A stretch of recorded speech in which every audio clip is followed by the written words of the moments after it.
já vimos nos módulos anteriores a lei zero da termodinâmica que nos permitiu estabelecer a definição de temperatura. Vimos a primeira lei da termodinâmica que nos permitiu estabelecer a definição de energia. E agora vamos fazer uma segunda lei que nos permite estabelecer a definição para uma nova grandeza, em que essa grandeza nos vai permitir prever em que sentido é que qualquer processo que existe na natureza ocorre. Essa grandeza é a entropia. E a entropia é uma propriedade do sistema cuja variação corresponde à quantidade de calor posta em jogo num processo reversível equivalente àquele que foi efetuado a dividir pela temperatura.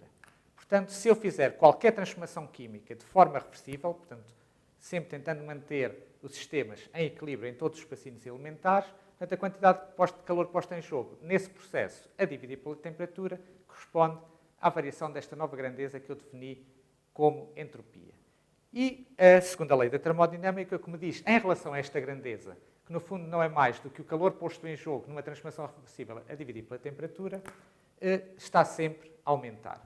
Ou seja, a entropia do universo, ou se quiserem, a entropia do universo está sempre a aumentar,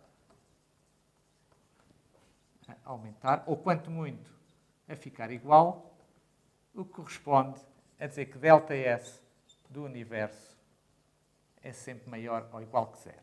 Portanto, eu tenho uma grandeza cuja variação para todo o universo nunca é menor que zero. E se eu quiser subdividir aqui um bocadinho mais esta grandeza, eu posso dizer que a variação de entropia do universo há de ser a variação de energia do meu sistema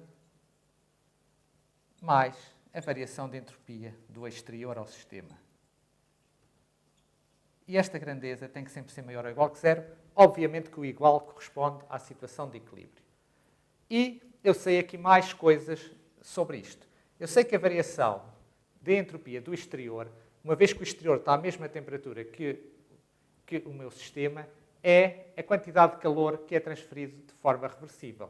Mas se eu tiver a pressão constante, e reparem que nós partimos do pressuposto que na cadeira de Química analisamos quase sempre os sistemas a pressão constante, enquanto normalmente na Física há mais tendência para avaliar a volume constante, mas avaliando a pressão constante, a quantidade de calor confunde-se com a variação de entalpia. Então eu posso dizer que a variação de energia do sistema mais a variação de entalpia do exterior a dividir pela temperatura é maior ou igual que zero. E agora vou tentar transformar nesta equação em que existe sistema exterior, referir tudo ao meu sistema. O meu sistema é onde eu posso medir propriedades, é onde eu posso ter acesso às variáveis de sistema. E, portanto, eu vou ter aqui a variação de entropia do sistema menos a variação de entropia do sistema a dividir pela temperatura, maior ou igual que zero. Reparem que se há calor fornecido pelo sistema ao exterior ou recebido do exterior, em relação ao sistema, a variação é exatamente igual e de sinal contrário. Se o sistema dá 5, quer dizer que o exterior recebe 5. Se o sistema recebe 5, quer dizer que o exterior deu 5. Portanto, basta-me trocar o sinal e fico com tudo referido ao sistema. Também, para não ter aqui uma grandeza em denominador, eu vou multiplicar toda esta inequação por menos t. Se eu fizer isso, o que eu tenho é que fico com a variação de entalpia do sistema menos a temperatura vezes a variação de entropia do sistema é sempre menor ou igual que zero. Portanto, usando as propriedades das inequações.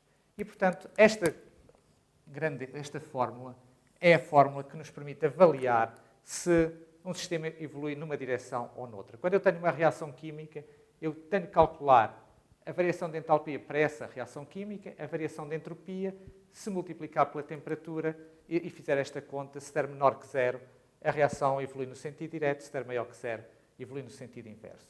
Reparem que aqui esta fórmula somaria as duas grandes tendências do universo. Reparem que se eu tivesse a 0 Kelvin, portanto, T igual a 0, este termo não existia. Portanto, eu só tinha dH do sistema menor ou igual que zero.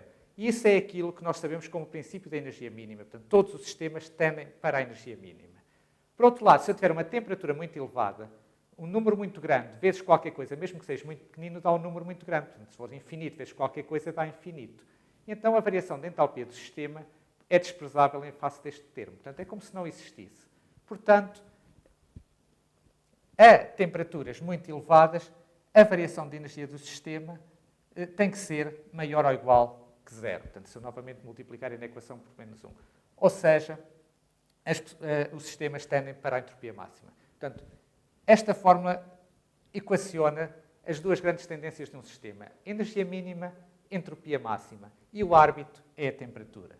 Portanto, dava jeito que eu aqui tenho duas funções de estado diferentes, a entalpia e a entropia, dava jeito que eu tivesse uma função de estado que incluísse estes dois efeitos num só e que eu, olhando para os valores dessa função de estado, pudesse logo aferir da espontaneidade de evolução de um dado sistema. E essa função de estado, que eu vou representar pela letra G, e que é conhecida como energia livre de Gibbs, é definida como a soma da entalpia com o produto da temperatura pela entropia. Reparem que se eu quiser, aliás, pela diferença da entalpia pelo produto da temperatura vezes a entropia. Se eu quiser calcular uma variação da energia livre de Gibbs, obviamente que isto fica igual à variação da entalpia menos T ds menos S dt, o que a temperatura constante me dá exatamente a fórmula anterior.